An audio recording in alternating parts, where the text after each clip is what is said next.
Life moves on. It just continues to move forward. Fascinating statement, right? Well, I'm just pondering, had a very, very busy week.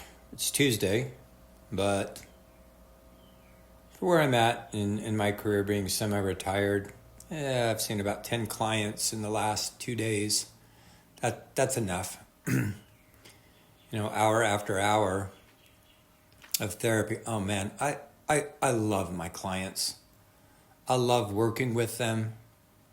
I love being involved in their journey and as they're seeking resolution for some very challenging issues. Just a side note of what it's like to be a therapist. So for this morning, for example, I've just got through doing 5 straight hours of therapy, 5 sessions in a row. And when I'm done, I usually have about anywhere from 4 to 5 minutes to prepare for my next client. Every client needs something different. Every story is different. And if you've been following my podcast, you've probably heard me say this statement before by the Greek philosophers, phronesis, the application of wisdom. What I strive to do in incorporating wisdom plus motivational interviewing and just drawing on the many years of experience I've had meeting with so many individuals in different scenarios. So again, definition of wisdom, phronesis. Doing the right thing to the right person for the right reason, in the right way, at the right time, and in the right place. So as I'm meeting with each individual, we're consumed in exploring and resolving trauma, a lot of EMDR work, a lot of cognitive behavioral talk therapy also. And then when one session ends and set some simple goals for the next week, boom, another session starts and my hat has to be taken off and another hat put on going, oh, this is what we're dealing with in this situation. And gone from, oh my goodness, what even today, just a highlight, extremely successful professional woman finally getting to a point where she needs to do her work, that tons of trauma that has never really been dealt with and is overcompensated by being so successful in the business world. But when you get a little bit older, this typically happens in your 30s and 40s, is that it doesn't matter what success you're having in the world. These unresolved issues just will grab your attention. Carl Jung talked about that a lot in his work, that the unconscious mind just simply will not let you alone until certain things are resolved, because nature and our systems do not like open loops. We don't like things that are unresolved. And for us to feel self-efficacy or strength within ourselves, we need to deal with things. We need to confront things. And many of the times in life, we're going forward in life, and this is unresolved and that's unresolved, but then we got to continue to live, and this trauma happens, and then our brain, our limbic brain, remembers the trauma.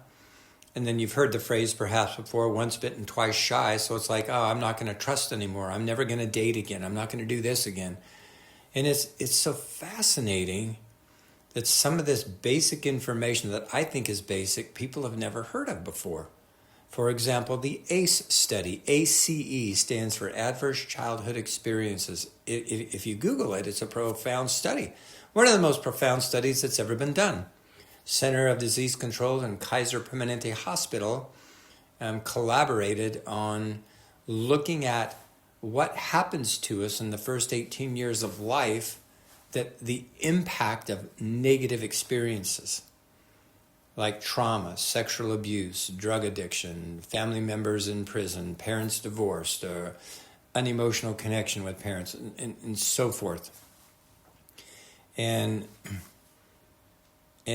explaining, this one individual I was working with today, this amazing woman, extremely successful in the business world. And I said, have you heard of the ACE study? And I go, she says, no. And I explained it to her, and she says, what? This totally fits with every single thing that I've been through in my life. Anyway, and then my next client is a client with some pretty significant autism and has a very challenging time functioning in the world, conflict with parents, unable to hold a job. And then my next client after that is an individual who's just trying to, in his upper 20s, wonderful guy, very athletic, trying to find his purpose in life, pressured by very successful parents to do certain things in the business world, and he has absolutely no interest in doing that. He wants to do other things, and we talked about some of those things that he can do to become extremely successful, in the world, perhaps sports psychology, or he loves helping people, and he coaches people in significant ways in athletic events. And I go, man, you just lighten up when you do that. But let me tell you how you can actually make a living doing that. If you don't want to become an accountant, which is just not his thing. And then my next client has significant relationship issues, is involved in a relationship and wondering if it's going to last or not because of all the trauma she's been through in the past.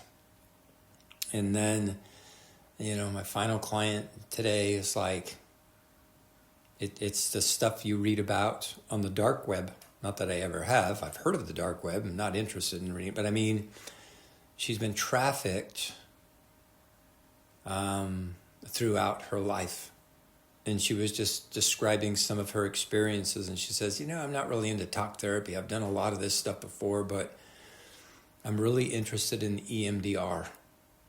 And I said, that's okay. And I explained the EMDR to her, the ins and outs of it. And we're going to start that in our next session. And then it just goes on and on and on. Stories just change a little bit. But each client that I've been working with is just trying to seek resolution, to close loops, to find purpose in life, to find purpose. What is it that I am here to do? And just this thought in the book from Judith Herman, Trauma and Recovery. I love this statement. A little paragraph. Most survivors seek the resolution of their traumatic experience within the confines of their personal lives. But a significant minority, as a result of the trauma, feel called upon to engage in a wider world. These survivors recognize a political or religious dimensions in their misfortune and discover that they can transform the meaning of their personal tragedy by making it the basis for social action. While there is no way to compensate for an atrocity, there is a way to transcend it by making it a gift to others. The trauma is redeemed only when it becomes the source of a survivor mission. And I actually have a number of clients that I'm working with right now that's exactly what they're about. They're in very, very challenging legal issues, and it just tests them to the very limit. One of the things that I've heard over and over again is the challenge of going to the authorities and seeking resolution, seeking help. They're so disheartened by our justice system, so disheartened by the police. At the same time,